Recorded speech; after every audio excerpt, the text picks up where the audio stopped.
Hello and welcome back to another episode of Coast to Coast Hockey. Today, we'll be talking about everything to do with the Colorado Avalanche. I'm Cameron. I'm Noel. And I'm Nick. Let's get started.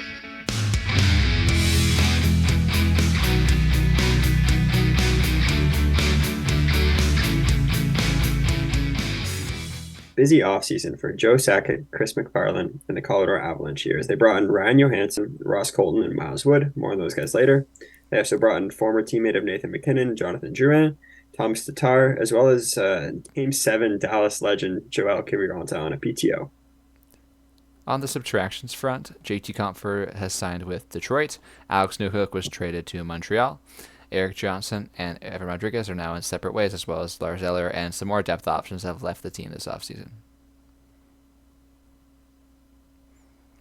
The first addition of note is Ryan Johansson, and was once the fourth overall selection in the 2010 draft, believe it or not, back that far away. So this is a guy who has performed in ebbs and flows throughout his career. Been somewhat offensive throughout his entire career, with some great highs and some pretty low lows, unfortunately. As you can see there, his cap hit is $4 million, and you might be curious to know why that is. He was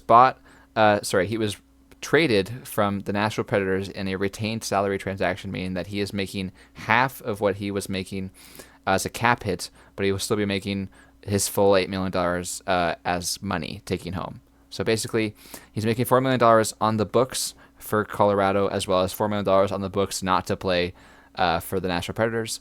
So this is a guy you can get at $4 million.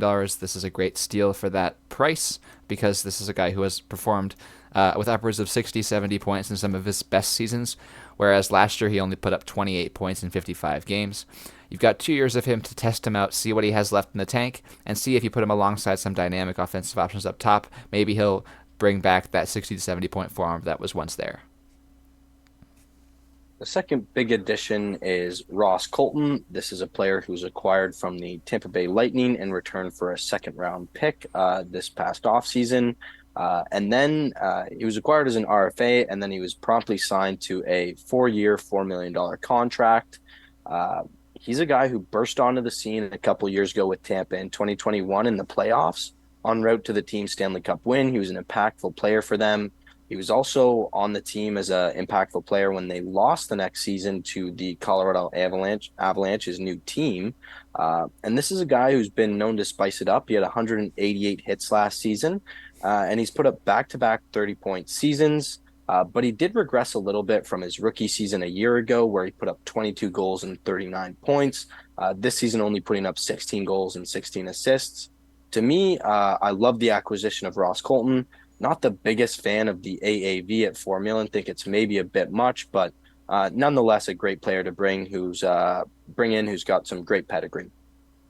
And Miles Wood was brought in on a 6-year, $2.5 million AAV contract. This is somewhat questionable given that he's a depth piece and handing out a 6-year deal. Some may find questionable. The cap hit is certainly reasonable for what he is, and that is a very fast and physical bottom six player. He had a solid year in New Jersey last year, posting pretty good offensive numbers. And with his speed, he does generate a lot of offensive chances, but does struggle to finish at some points. And they are looking for a healthy season from him. He has dealt with some injuries in the past. So all in all, a very good depth piece here for the Avalanche. Just a bit of question on that term of the contract. Moving on to the future outlook for the Colorado Avalanche, it is highlighted by recent draft pick Callum Ritchie, as well as Mikhail Gulyayev. Not exactly sure if I'm pronouncing it right. My apologies if I'm not, but really interesting that a team that's in such heavily contention was able to get 2 first-rounders in this past draft, so great work there. Nikolai Kovalenko is a very interesting prospect we're going to get into in another second. And then some other interesting players there, like Oscar Olsson, who's a former first-round pick as well. And as Cam mentioned, they had 2 first-round picks last year, and they still have their next 3 first-round picks. So very nifty work here by Joe Sakic and company to manage around being buyers at deadlines, but still retain their first-round picks. So some solid draft capital there for sure. On to the prospect spotlight for the Colorado Avalanche. The three prospects that we're going to highlight today are Callum Ritchie, Mikhail Gulyayev, and Nikolai Kovalenko. The first prospect of note is Callum Ritchie, and this is one of the more intriguing prospects coming into the 2023 NHL draft because of the divide among scouts. As you can see there with the point totals, he put up 59 points in 59 games, which is a great draft year, but not an excellent draft year. Many draft year players in the OHL are going to put up upwards of 80, 85 points possibly, and then continue the following year to put up closer to 100 if they're a star. And so picked where Callum Ritchie is pretty fair based on his opportunity cost of picking there. But at the same time, this guy has some of the best hockey sense and readability on the ice of any prospect in the draft. This is not an excuse for his point totals, but rather a compliment to the overall game that he offers. He has one of the best hockey senses in the league, as I've said, and he should upgrade next year alongside some decent Oshawa players, but not the greatest team offensively as a team. So I'm curious to see how he does in Oshawa overall. Yeah, he's going to be one of the good ones coming into Colorado in the future. His transition to the NHL should be pretty seamless. Looking at the second prospect today is Mikhail Gulyayev. This is a guy who is a very short and sort of stout player out of Russia, but super fast. One of the fastest players that you can watch on film. He's quite the mobile defenseman, and I do believe that he has a future in the NHL. It'll be surprising to see when he comes over from Russia, because I can see him playing a couple more years, honestly, in the KHL and MHL to get some playing time against men before he makes his trek over. He's only 18 years of age, so he's got a few more years, in my opinion, to go. But at the same time, those are very impressive MHL numbers for a draft year, as well as like pretty much nothing going on in the KHL, but at the same time, it is likely that he played probably around 5 minutes a night, to be honest. The third prospect of note is Nikolai Kovalenko, and this is quite the intriguing prospect because of his draft spot. He was drafted in the 6th round, 171st overall in 2018, but keep in mind, this is after only playing in the MHL in his draft year. And while many prospects nowadays have been getting the recognition they deserve for playing in the MHL, at the time, the MHL was still not as, reputable as a league as it is today. So putting up a point a game as a forward is not the best, most noticeable attribute. They're going to be a lot more North American bias in previous years than there are today. So looking back at that, it looked like he was a steal in 2018, but as he's progressed now, it makes more sense why we should be looking closer at Russian prospects, especially at leagues like the MHL.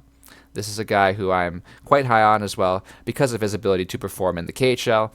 He's only 5'10", but that doesn't mean he's going to be a bad player in traffic. He's sort of one of those guys that can get anywhere around the ice and plays well with pressure, which is one of the biggest issues with many prospects coming to the NHL, is they get scared of the pressure. Pressure meaning like the bodies coming at them, these sticks flying towards them, and anytime they're under pressure, they give the puck away rather than take it head on. So I expect this guy to transition very well to the NHL because of his ability to stay calm and evade defenders in pressure. Moving on to the projected lineup for the Colorado Avalanche headed into this season. A very interesting first line this year with the two mainstays of Nathan MacKinnon and Mikko Rantanen. But the new addition of Jonathan Drouin, the former Halifax Moosehead teammate of Nathan MacKinnon. If you can remember back to their draft year, I believe that was 2013 or 2012. I believe it was 2013, but these two were very highly touted. They were one of the best lines ever in the QMJHL and possibly the CHL more generally. They went both in the top 3 that year, so going to be really interesting to see if they can reignite that chemistry that they once had in the QMJHL. And then a very solid second line there as well with Arturi Lehkonen, who's really emerged since his arrival in Colorado. Ryan Johansson, who's looking to kind of reclaim his career after a really down season last year in Nashville. But keep in mind, this is a guy who's 1 year removed from, I believe, a 62-point season or something like that. So the pedigree is still there. As Nick said, a high draft pick at one point in the draft. So he's looking to reignite his career as well. And Valeri Nichushkin, who is seems to be perennially underrated, but a very good player there as well. And then a third line that I'm a big fan of as well, honestly, with Miles Wood, Ross Colton, and Thomas Tatar. Regardless of the term on Miles Wood, I think he's a very effective bottom six forward, and it'll be really interesting to see how him and Ross Colton play together. And Tatar is a great player to have there in your top nine as well. So the addition of Tatar really rounded out this top nine, in my opinion. And then a solid fourth line with Andrew Cogliano, Ben Myers, and Logan O'Connor. Onto the projected defensive pairs for the Colorado Avalanche. This is arguably one of the best defensive cores in the entire National Hockey League.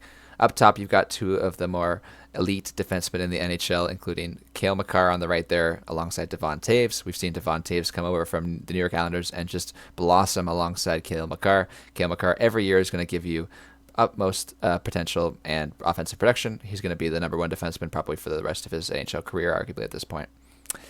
Bowen Byram has battled a lot of concussions and injuries up to this point, but he's still a solid defenseman, and I really hope the best for him. I really wish that he is able to overcome these injuries and have a solid NHL career at this point, because I know he loves to play hockey. Such a talented defenseman as well to be hurt so young. So I'm really curious to see if he's able to stay healthy this year. If he does, he'll be alongside Josh Manson, one of the better defensive defensemen in the NHL.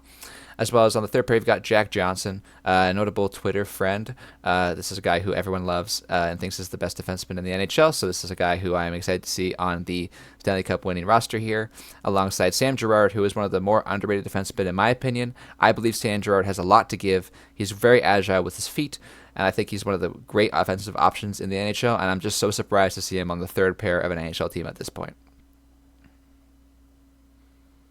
And finally, looking at the goalies here, we have the starting goaltender, Alexander Georgiev, who was very solid for them last year. He obviously came over from the New York Rangers, where he was a backup, and his first gig as a starting goaltender, he really excelled. So they have a very solid goaltender starting for the Avalanche here. In terms of the backup position, we have someone who's been injured a lot in his career, can't seem to stay healthy, in Pavel Francouz. So when healthy, he is a very good backup. He did play some games for the Avalanche in the playoffs last year or 2 years ago. I'm not quite sure, but solid backup in the NHL. And then finally, some depth, Justice Anuin, who may get some games given that Pavel Francouz can't seem to stay healthy. Moving on to the storyline surrounding the Colorado Avalanche headed into this season. The first one is a really big one here, and it's the Devon Toews extension talks. As Nick said, this is a guy who is one of the premier defensemen in the NHL right now, and on just about any other team, he'd probably be their number one defenseman. It just so happens he's on a team with Cale Makar, so he's not Colorado's number one defenseman, but he's an incredible number two. So what's been rumored thus far, as far as what I've heard from Elliot Friedman, was essentially Devon Toews' camp came into the extension talks, which are still ongoing at this point, reportedly seeking an 8x8 contract, so $8 million at 8 years. The problem with this is the fact that he is currently 30 years old. So the word is Colorado prefers a term around the 3 to 5 year range, but Toews doesn't want to give up a lot of that value of that contract. So if he's going to be accepting a shorter term contract, it sounds like he's going to be looking for a higher AAV than that $8 million he was seeking at the $64 million contract there. So it's going to be really interesting to see how this plays out. It seems like both parties really are seeking to make a deal and keep Devon Toews in Colorado for, as he said, the rest of his career. Whether you agree with it or not, defensemen around the NHL are getting paid. I mean, look at Seth Jones and Darnell Nurse. Those are just two examples off the top of my head, getting paid north of $9 million to play defense. So Devon Toews definitely deserves a high AAV salary. He deserves to get paid. He's severely underrated in the NHL and probably overshadowed by Cale Makar. So whether the contract comes in at above 8 million, I don't know. I think you just have to be really careful with the term. I mean, we've seen aging defensemen really fall off a cliff. You can look at Ryan Suter just as an example. He got bought out. So they have to tread lightly here, the Colorado Avalanche, just with this whole extension talk here. Yeah, and the Colorado Avalanche knew what they were getting into when they signed him to a 4-year deal at $4.1 million. They knew that they were going to get into UFA territory. I don't think they were absolutely certain that he would be such an amazing player and such a blossoming player at this point in his career, but I do think they were fond of him enough to give him a 4-year deal that pushed him into those UFA years. So being 29 years of age at this point, I do expect him to earn $8 million in that long-term idea of a contract, but at the same time, it depends when they're going to sign him and what they're going to sign him to. I really hope he stays in Colorado because I do think without Devon Toews specifically in their lineup, it does deplete the lineup significantly. I think Devon Toews is an excellent facilitator to Cale Makar's offensive ability. And I do think that Devon Toews can do what very few can do to be alongside Cale Makar. It's hard to be the one without the puck half the time. It's hard to be sort of the sit back and watch the other guy play. And then you get a bit of puck touches here and there, but as we see in the highlights, Devon Toews is not on the highlight reel. He has to know that, and he has to enjoy that role, being alongside Cale Makar and having fun playing hockey at the same time. So I'm curious to see if anyone else can fill that void if Devon Toews were to go. Yeah. To me, what it comes down to is you look at a guy like Jake Sanderson, who just signed a 8 by 8.025 or something like that. There's no world in which Jake Sanderson next season should be making more than Devon Toews. Obviously, we understand that they're projecting out and trying to buy some prime years for Jake Sanderson, but Devon Toews has got to be at $8 million or above that for sure. There's no debate there. But I've said it before on this show, and I'll say it again. I'm really not a fan of signing players to big money past that 35-year age. I think that's when you get into a lot of trouble with these players, and you can really have it come back to bite you. But it's going to be a really fine line for them to walk, as I believe Cale Makar comes in at 9 million or something around there. So it's going to be a hard case for him to argue that he should get paid more than Cale Makar. And at the same time, he shouldn't be making less than a lot of these other guys we've talked about here, like Seth Jones and those guys. But those can't be true at the same time, unfortunately. So he's going to have to come in around 8 to 8.5 and hopefully around a 5-year term at most. So we'll see if that works out. But at the end of the day, this is a guy that's so incredibly valuable that I don't think Colorado can risk losing him for nothing. So hopefully they're able to get an extension done by the deadline. And if not, it's possible they could look to move him. The other thing is, too, this is a team that has incredible defensive depth with Byram and Girard. Those are both guys I could see playing further up in the lineup if things fell through with Devon Toews. So they definitely are a team with options, but I think definitely he wants to finish his career in Colorado, and there's no reason for them to move off of him as long as they're able to get him in under the cap. Moving on to our next storyline here, and it's going to be whether Colorado is going to pursue a temporary replacement for Pavel Francois, because at the end of the day, this is a guy who just has not been able to stay healthy. As recently it's been reported that he's going to be out for some time, and he has a very tattered injury past, as we've alluded to. So Justice Ananuan has only ever played 4 NHL games, so that's their current backup at this point without Francois. So it's going to be interesting to see whether they try to address it. And at the end of the day, some options here are Dan Vladar and Eric Comrie via trade, Alex Lyon and Martin Jones via waivers, and Yaroslav Halak via free agency. So any of those guys stick out to you? We've mentioned his name a lot on the show, and that's Dan Vladar. I think we've talked extensively about Calgary's logjam in net with Dustin Wolf, so I think he'd be a good replacement for Francois here. He's a very solid backup, even fringe starter at some points in his career, and I think the starting job in the NHL is, I think, somewhat underappreciated. Like the days of goaltenders playing 60 plus games and then starting in the playoffs and having a long playoff run are over. Teams are running more of a tandem situation here, so they really need someone that can take a fair amount of starts here for Georgiev as well. So, yeah, Halak and Vladar, as you mentioned, I think would be great options for the Colorado Avalanche. Yeah, I think the best option here is a free agency signing at near or around a league minimum of 775K. The reason being is that Colorado Avalanche, like many teams, are cap strapped, but at the same time, they cannot really add too much more than what Pavel Francouz is making at $2 million.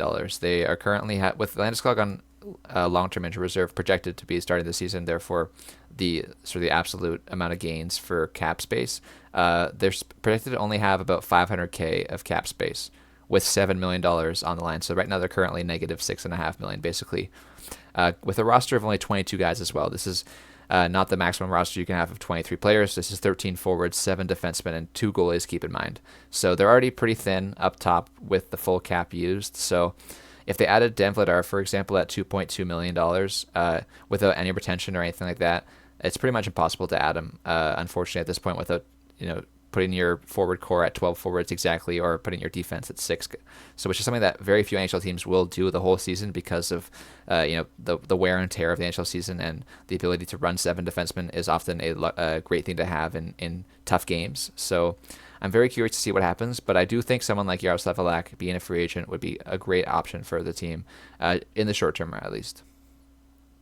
I guess what it really comes down to is what the timeline is going to be for Francouz here, because if he is going to be out long term, then I think Vladar is a very realistic option because their cap hits are very comparable. I think you said that they have extra 500K on top of uh, with Landeskog being out, so that would put them exactly at 2.5 if you got rid of Francouz's cap hit. So you would be able to absorb the Dan Vladar cap hit. And I think this is a team that has been in rumors surrounding Vladar at this point. So if that happens, that would be the best option to me. But outside of that, I think you're looking at free agency, like you said, Nick, or possibly the waivers as well. Halak is a great option as well there. So I think really it's going to come down to what's going to happen with Francouz there. And at the end of the day, I think your options are going to be guys like Vladar and Comrie via trade, or Halak, because I'm not sure if they're going to be a team that's looking to pluck one of these guys off waivers like we've talked about with the Tampa Bay Lightning.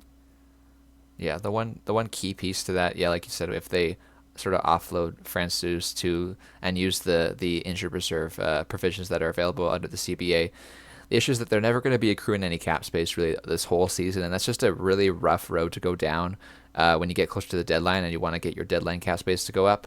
So there are going to be other teams that are going to be in a better situation than the Colorado Avalanche if the Colorado Avalanche have to go through this route. So I'm just curious to see if they sort of wait for the deadline maybe and see if their team can hold off until that point. At the end of the day, this is a team that's not in the situation that Tampa's in, where they don't have a NHL caliber goaltender to start out the season. They still have Gorgiev, so even if they have to go with Annan in there as the backup, it'll probably be okay because Gorgiev really proved himself last year. So I guess we'll have to wait and see if Sakic and Co. pull the trigger on getting a guy in as some insurance. But definitely a low cost option seems to make the most sense here. Moving on to our final storyline here, and it's just the future of Gabriel Landeskog. This is a guy that a lot of us probably would have gotten to know around here from his time on the Kitchener Rangers as the captain of the team. And since then, he's been just a bona fide leader everywhere he's been. He was the youngest captain, I believe, when he was named captain. I think that has since been overtaken, but one of the youngest captains in NHL history. And this guy is just the fearless leader of the Colorado Avalanche. But what's really unfortunate here is his injury history. So last season, he did not play any games for the team due to nagging injuries that he's been dealing with. And the 3 seasons before that, he didn't play more than 60 games either. So this has been a long-standing issue with him. But that being said, a year ago in the playoffs, he played all 27 games for the Colorado Avalanche, battled through whatever he was dealing with, and put up 22 points in 20 games. So this is a highly impactful player when he's healthy. The issue for him has been staying on the ice. And there's all kinds of rumors around him, whether he'll ever play again, which is a really sad thing to think about. But as of right now, the rumor is he could be good to go for the playoffs this season. Pull a Kucherov there and he'll come in right for the Exactly. playoffs off the cap. But I'm very happy for Colorado fans and for Landeskog himself that they got that cup while he was healthy and he was able to play such a big part because it really shows how much of a toll winning the Stanley Cup takes on your body. Because I don't remember really hearing anything about like a serious injury with Landeskog, and then he's been out for so long after. So yeah, very happy he got the cup, and I wish him all the best with the recovery. And it'd be nice to see him play some meaningful games in the playoffs again, and hopefully take the Colorado Avalanche to the Stanley Cup Finals again. Yeah, absolutely. I'm no expert on the knees, but the knee injury can be one of the most delicate, fragile, whatever you want to call it, injuries in hockey, specifically because of the pressure you put on your knees when you're skating. So I'm really curious to see how, if he's able to recover from such a thing, because knee injuries can be very, intricate with whatever part of the knee that's bothering him. Every time he probably bends his knees, he probably comes up and it hurts. So I really hope that he can get through this, but it's something that might plague him for a while. And it really sucks because when you think about it, this might be an injury that could affect his post hockey career. So I really hope that it doesn't. And I really hope that he can return to hockey. But we might see a tough ending for his NHL career in the near future, unfortunately. Yeah, Yeah. it's just really unfortunate this his career could be cut short at the end of the day. Yeah, some things are bigger than hockey. So if it is going to affect his like future long after he's done playing, I think maybe he should think about himself rather than the sport. And he's going out on top. Like the last Yeah, time he exactly. last time he was in Jersey, he had the cup raised it over his head. Like that's what a great way to think about that. But at the same time, he's still quite young. Like he is only 30 years of age at this point. So like he could have had half of his career arguably left. I'm sure he So wants to play. It must be hard as captain of the team to be on the sideline, but he definitely, from what I've heard, he's a great captain. He's definitely still very active in that locker room. So yeah, just hoping for the best here. From a more positive perspective, at the end of the day, he's obviously an incredible player, but this is such a good team that they're kind of able to weather the storm without him. Obviously, during the regular season, I think his absence was most prevalent during the playoffs last year when Colorado got out in the first round, which was kind of shocking, to be honest, losing at the hands of the Seattle Kraken. But looking from a more positive perspective, if he is able to return uh, for the playoffs. This, like you said, Noel, this is going to be a Nikita Kucherov scenario all over again because this will have afforded the team more cap flexibility during the regular season. And then by the offseason, they'll be able to go over the cap and hopefully have him back and bring all the intangibles that he brings as just probably one of the best and longest tenured captains in the NHL at this point. So really hope for his sake he's healthy. He's able to recover fully from this injury, able to play hockey, but at the end of the day, just wishing the best for him, regardless of what his hockey career brings. Moving on to our final segment here, just taking a broad overview of the offseason and the upcoming season for the Colorado Avalanche. Going over some grades, we're going to begin with the offseason grade. That's going to be a B plus. I think that they had a mix of really incredible moves and then maybe some questionable ones as well. Like we said, the term on that Miles Wood deal is a little bit questionable. Fine with the AAV, terms a bit questionable. As I said, with the Ross Colton deal, again, I think the AAV is a little questionable there for a guy who hasn't done a lot offensively to this point in the NHL to prove that he's worth that. But in terms of bringing in guys like Thomas Tatar at the deal they did, that was a masterful piece of business to trade Alex Newhook for a first and a second, and then turn around and use a second to bring in Ross Colton, who's a great player, to get Ryan Johansson essentially for free at a 50% discount. Obviously a mixed bag, but overall a very successful offseason for the Colorado Avalanche. In terms of the offensive strength, we're going to go with an A minus. This is a really good offensive group that is obviously a little bit hampered by the fact that they're missing Gabriel Landeskog. If he's able to come back and return, this easily goes up to an A. In terms of the defensive strength, it's going to be an A plus. This is one of the top 2 or 3 defensive cores in the NHL, and that's really highlighted by the fact that you have a guy like Samuel Girard on the third pair, who's a top 4 defenseman on any other NHL team, in my opinion. In terms of the goaltending strength, going to go with an A there. Alexander Gorgiev really proved himself last year. So he's going to be looking to prove that again this year, but really becoming one of the elite goaltenders in the NHL at this point. In terms of the future outlook, it's going to be a B. As we said, this is a team that doesn't have a lot of prospects or young players at this point, but at the end of the day, they have Cale Makar and Nathan MacKinnon, so things will be all right for a number of years here to come. After the Avalanche won the Stanley Cup 2 years ago, they were kind of looked at as like a future dynasty. It was kind of a narrative that they were like a favorites for the cup. They're never going to lose another game again. But we've kind of seen them fall back to earth with I guess the injuries to Gabriel Landeskog and some other uh, additions that they made through the offseason. So we have them finishing second in the Central here uh, in our projected Western Conference standings. And when you have Cale Makar and Nathan MacKinnon, arguably top five players in the NHL, you're going to be fine. So we have them finishing second here in the Central. Moving on to our final graphic here, just going over the individual rankings for the Colorado Avalanche. Nick had them ranked 6th overall, Noel had them ranked 4th overall, and I had them ranked 6th overall as well, for an aggregate standing of 6th in the NHL. And once again, very solid grasp on a playoff spot here in the Central Division. Really not much to get into there, as we have them very similarly ranked. So that's going to do it for today's video. We really appreciate you guys watching all the way to the end. Please make sure to come back for the next one, and also make sure to like, comment, and subscribe.